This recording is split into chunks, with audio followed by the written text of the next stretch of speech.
네, 2022년 1월 30일 이정훈입니다. 북한군이 탄도미사일을 쐈네요. 저는 이거를 조선인민군의 구정공세로 명명하고자 합니다. 구정 이틀 더 있어야 되나요? 그때 구정이지만 신정공세일 수도 있겠네. 원래부터 시작됐으니까. 네, 어쨌든 좋습니다. 오늘의 제목, 인민군의 구정공세 혹은 신정공세에 대응하려면 평화를 원하거든 선제타격 준비하라. 이렇게 제목 잡았습니다. 구정공세는 1968년 베트남 전쟁에서 베트콩이 월맹이 펼쳤던 대공격이죠. 더운 나라인 베트남도 우리랑 똑같이 음력설을 지내는데 그 무렵에 월맹이 이제 월남을 매우 공격을 했었습니다. 그때 우리 쪽에서도 위기가 있었죠. 1월 21일 날 그 유명한 1월 20일이면 설날 직전이겠구나. 68년도의 설날이 언제인지 모르지만 1.12 사태가 벌어집니다. 김신조가 이끄는 조선인민군 특공대 특수부대가 들어와서 박정희의 목을 따로 들은 사건이죠. 저는 경복고등학교를 나왔는데 경복고등학교가 바로 청와대 옆에 있습니다.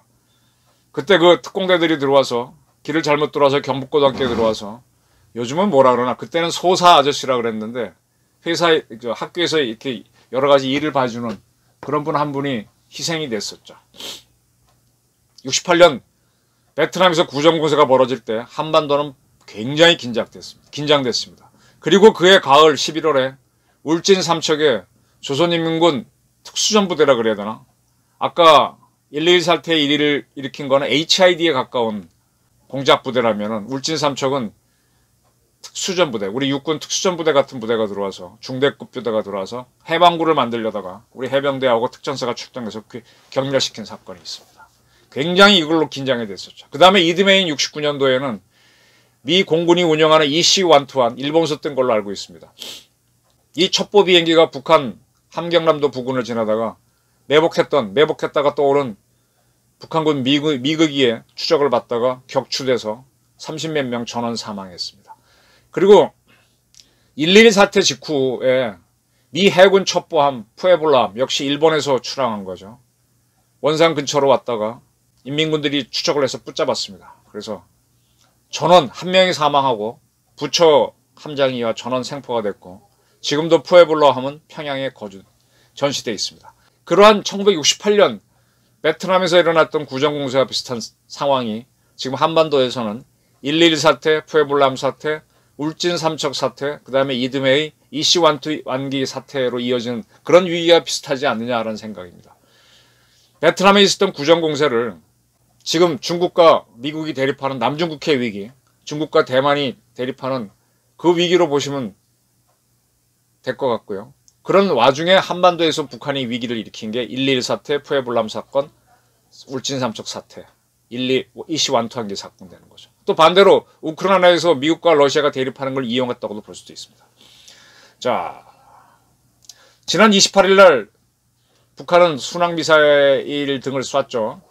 북한은 이걸 확인해 줬습니다. 25일하고 7일 쐈습니다. 그때 28일 날 북한 조준통이 확인을 해줬죠. 북한 국방과학원은 25일과 27일 장거리 순항미사일 체계 갱신을 위한 시험 발사와 지대지 미사일이죠. 전술 유도탄 상용 전투 부 위력 확증을 위한 시험 발사를 각각 진행하였다. 우리 측이 파악했던 사실을 확인해 줬습니다. 이러한 북한이 오늘입니다. 오늘 오전 7시 52분께 중거리 탄도미사일 IRBM을 발사했습니다. 네. 우리 합참도 확인했습니다. 30날 오전 7시 50분경 자강도 무평리 일대에서 동해상으로 고각으로 발사된 중거리 탄도미사일 한 발을 우리 군이 포착했다. 이번에 발사된 북한 미사일은 800km를 비행했고 2000km까지 올라갔다. 2000km면 얼마나 높은 건가 하면요. 대기권, 공기가 없는 거를 한 100km쯤으로 봅니다. 그 대기권 한참 위로 올라갔다가 다시 재진입한 거죠. 단거리 지대지 미사일은 대기권을 살짝 올라갔다 하니까 별로 큰 문제가 없는데 대기권을 완전히 벗어났다가 다시 대기권으로 들어오는 이 IRBM부터는 가속도가 붙어서 매우 빠르게 떨어지기 때문에 이 탄두부가 폭발합니다. 그래서 그 탄두부에 폭발하지 않도록 특수한 쇠를 씌운다, 아니면 세라믹, 도자기 같은 걸 씌웁니다. 미국이 발사했던, 유럽이 발사했던, 일본이 쏘았던 그런 우주 발사체가 다시 지구로 돌아오지 않습니까? 그것들도 막 불덩어리로 돌아오거든요. 그건 세라믹 처리를 해서 돌아오죠. 특수한 기술인데 재진입 기술이 있다는 얘기입니다. 그리고 상투적인 반응이 나옵니다. 우리 합참 의장은 폴 락케머라 연합사령관과 미군이죠. 함께 북한의 미사일 발사 직후 공조 통화를 서로 전화를 해서 공조하자는 전화 통화를 했고, 한미연합방위태설 국번이 하자는 걸 확인했다. 맨날 똑같은 거. 이번에 북한이 쏜 거는 2017년 세 차례 발사했던 화성 12형 IRBM으로 거의 확실할 겁니다. 2017년 5월 북한은 김정은이 참관한 가운데 화성 12형을 최대 고각으로 쏴서, 최대 고각으로 쏘니까 멀리는 안 날아가죠. 시험 발사했고, 그리고 난 다음에 8월 달에는 이 미사일을 고각이 아닌 제대로 쏘게 되면 괌을 때릴 수 있다. 괌에는 미 공군 13공군인가요? 괌 앤더슨 기지가 있죠. 13공군이 전략공군 부대입니다. 우리 오산에 있는 미 7공군은 F-16 위주로 된 전술공군, 우리 공군 비행단보다도 약한 F-15가 있거나 F-35가 있는 비행단보다 약한 비행단, 전술 비행단이지만 괌에 있는 13공군은 전략공군입니다. 거기를 때리겠다 언급했고, 그리고 난 다음에 8월 29일과 9월 15일 순환 비행장에서 또 화성 12형을 시험 발사해서 괌을 때릴 수 있음을 보여준 바가 있습니다. 그리고 4년이 지난 오늘 그걸 다시 쏜 거죠. 북한은 원래 들어서 지난 1월 5일하고 11일 극초음속 미사일, 이건 우리도 지금 개발했습니다. 쐈고, 14일과 17일에는 단거리 탄도미사일 KN-23, 24를 쐈고, 25일에는 순항미사일을 쐈습니다. 그리고 27일에는 KN-23을 쐈습니다. 도합 6번을 쐈습니다. 그리고 이번에 7번째를 쐈는데, 이제 IRBM까지 쏘니까 문재인 대통령도, 이 친북 대통령도 어쩔 수가 없었던 모양입니다. 드디어 NSC를 열었네요. 자기가 빠진 회의나 맨날 열게 하더니만 골치 아프니까 떠넘기는 건데. 그래서 대통령이 나오셔갖고 유엔 안보리 결의에 위배되는 행위, 그리고 북한이 중거리 탄도미사일 발사한 게 사실이라면 모라토리엄, 북한이 미사일 안 쏘겠다고 선언한 적이 있거든요. 모라토리엄 선언을 파기하는 근처까지 다가간 것으로 볼 수 있다. 뭐 그런 얘기를 했습니다. 그리고 2015년 당신이 대통령 막 돼서 평창올림픽 하기 직전에 북한이 미사일 쏠 때 얼마나 문재인 대통령이 겁먹었습니까? 트럼프한테 도와달라고 해서 트럼프가 해주겠다 그러고, 유엔에 쫓아가서, 유엔에 가서 뭐라 했어요? 김연아 선수 내세워서 올림픽 기간 내에 휴전, 정전 그걸 발표하게 했죠. 늘 하는 거긴 하지만. 문재인 대통령이 바이든이 취임했을 때 NSC를 열고 1년 만에 다시 열었습니다. 전체 회의입니다. 국무총리부터 다 참여하는 겁니다. 자, 이렇게 벌어져서 저는 항상 이렇게 문재인 정부를 보면서 No action, talk only. 대응책은 하지 않고 말로만 우려를 표현한다. 나토 정권이라고 많이 표현했는데, 이렇게 하는 게 아닙니다. 회의나 열고 미국에 맨날 반미 비슷하게 가놓고 한미 공조하자 그러고, 한미연합훈련은 우리 스스로 하지 말자고 해놓고서는 한미 공조하자 그러면 누가 믿습니까? 이게 아닙니다. 지금 문재인 대통령은 우리만큼 걱정할 필요 없어요. 바로 청와대 뒤에 북악산이 있잖아요. 그게 북악포대라고 공군이 패트리어트 미사일 배치해놨기 때문에, 또 청와대는 북악산 바로 밑에 있어서 북한이 미사일 쏴도 안 맞습니다. 저희같이 이런 사람들은 맞겠지만. 그런데도, 그러니까 더 편한가? 저렇게 나토로 가는 게 아닙니다. 딱딱 정착을 펴야 되죠. 어떻게 하느냐? 제가 제시하는 아이디어는 이겁니다. 우선 우리 천궁을 우리가 미사일 유격용으로 개발했는데, 천궁2를. 이거 양산하려고 할 때 당시 국방부 장관 송아무개 씨하고 청와대가 양산을 못하게 하려고 했었죠. 그래서 양산이 이루어졌습니다. 이 양산 이루어진 천궁2를 UAE에 수출하게 된 거고, 이 천궁2를 더 늘려서 더 많이 배치해야죠. 방어수단으로. 그리고 현무2 더 늘려서 배치해야죠. 그리고 천궁은 상대적으로 낮은, 아까 IRBM 만드는 데는 한계가 있으니까 지금 미 육군이 경북 성주에다가 사드를 배치했잖아요. 그 미군이 운영하는, 독자 운영하는 그 부대를 한미 연합으로 운영하자. 우리 공군의 방공 유도탄 사령부가 많은 지원을 해줄 테니까 같이 운영하자 해서 성주 사드 기지를 한미 연합, 미군 측에서는 육군, 우리 군 측에서는 공군이 가서 방공 포병 부대를 운영한 걸로 해야죠. 그렇게 하면 우리도 사드가 어떻게 돌아가는지, 운영하는지, 어떻게 만들었는지를 알 거 아닙니까? 그걸 토대로 나중에 국산 사드를 만들어야죠. 그 다음에 제가 한번 정리했지만 한 달 됐나? 부산에 그린파인 레이더를 집어넣을 때 온갖 좌파 단체들이 다 와서 뛰쳐나와서 반대하고 뭐 시위를 벌였습니다.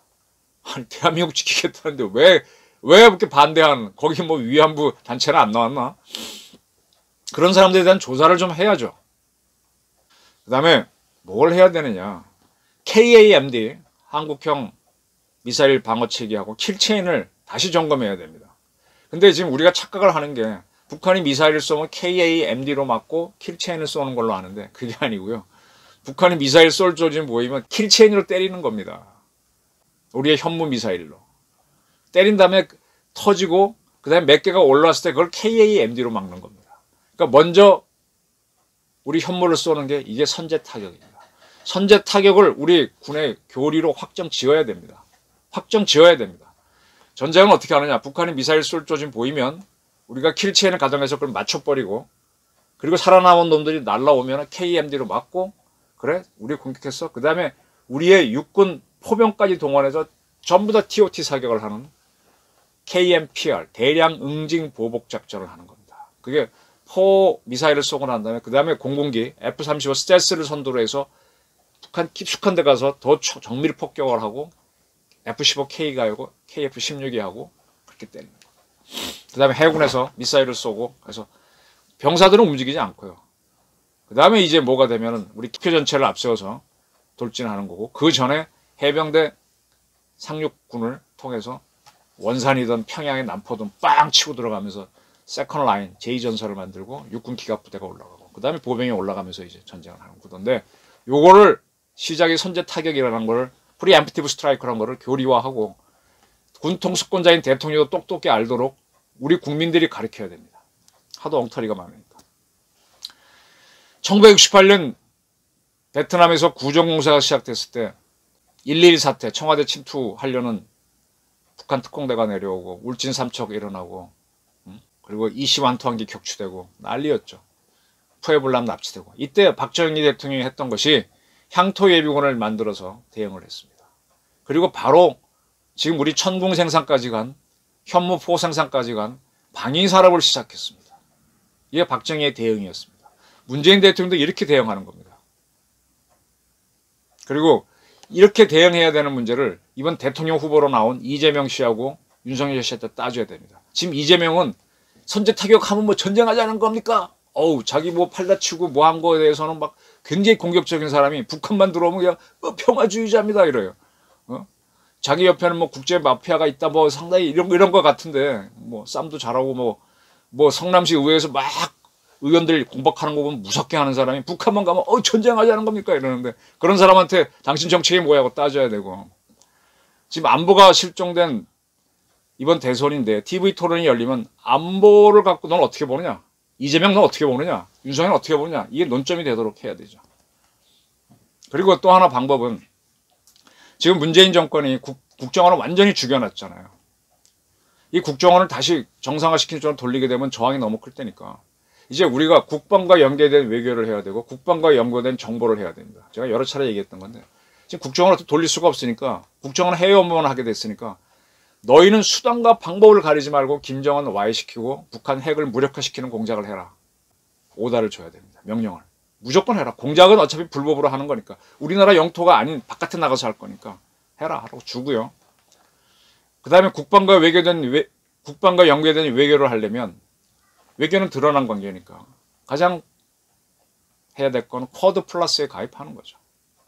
그리고 미국이 중심이 된 정보망인 파이브 아이즈에 가입해서 우리가 식스 아이스가 되거나 세븐 아이스가 되죠. 그리고 또 하나, 문재인 정권이 자꾸 한미연합사를 전작권 갖고 와서 없애려고 하니까, 미국이 유엔사를 점검하니까 유엔사도 확대 못하도록 마구마구 움직였죠. 이게 유엔사에다가 지금 16개국이 참전국이고, 그 다음에 전투부대 안 보내는 나라도 있어서 그걸 확장하려고 하니까 추가로 들어오는 나라는 한국의 승인을 받고 들어오라고 문재인 정권이 다 공문을 보냈었습니다. 참 이상한 대한민국 말아먹자고 하는 그런 했는데 그걸 포기해야 되죠. 그리고 한일 관계를 복원해야 됩니다. 이 유엔 사령부는 여기에 있지만은 주요한 아까 이제 13공군이 괌에 있고 전략공군이 있는 것처럼 유엔사 전략부대도 주로 일본에 있습니다. 그래서 일본의 유엔사 후방사령부가 있습니다. 거기서 물자들이 오고 장비들이 올 수 있거든요. 그게 움직이려면 유엔사가 가동하면은 무조건 유엔 사령부를 무조건 지원하게 되는 게 일본입니다. 그럼 한일 관계를 개선을 해야 되죠. 제가 앞에서 도쿄올림픽 때, 우리 평창올림픽 때 아베는 왔는데 문재인 대통령은 동경올림픽이 다가오니까 남북관계 위해서 북한이 왔으면 하는 뜻에서 가겠다 해놓고 막판에 안 가고 문체부 장관 보냈잖아요. 이런 식으로 외교하면 사람이 신의가 없죠. 한일 관계를 다음 대통령은 복원해야 됩니다. 왜? 우리가 살아야 되니까. 그리고 우리 주도로 통일을 해야 되니까. 상당히 들어오도 일본의 힘을 빌려야 되니까. 자, 인민군 구정공세가 시작됐습니다. 평화를 원하거든 선제 타격을 준비하라. 그리고 한미관계, 한일관계 복원해라. 훈련 다시 하고 아까 말한 대로 국정원서부터 우리 군체제 방공유도탄 사령부를 강화하고 또 하나 제가 빠뜨렸네요. 방공유도탄 사령부하고 육군의 미사일 사령부를 통합해야 됩니다. 그래서 유사시가 되면은 북한이 선제 타격 쏠 것 같으면 육군 미사일 사령부가 선제 타격하고 거기서 살아남은 놈들이 올라왔을 때 공군 방공유도탄 사령부가 막는 이렇게 아니라 하나의 사령부가 움직이는 게 훨씬 낫죠. 그래서 같이 하늘 높이 날아가니까 육군의 미사일 사령부를 공군으로 옮겨서 공군의 전략 사령부로 삼아서 거기에 A 부대는 선제 타격하는 킬체인 부대, 현무 부대로 하고 그리고 살아남은 놈이 올라왔을 땐 그걸 잡는 방공유도탄 부대 B 부대로 해서 이렇게 운영해야 돼요. 이게 저희 대안이고 이걸 한마디로 줄이면 평안을 원하거든 선제 타격을 준비하라 이겁니다. 경청해 주셔서 감사합니다.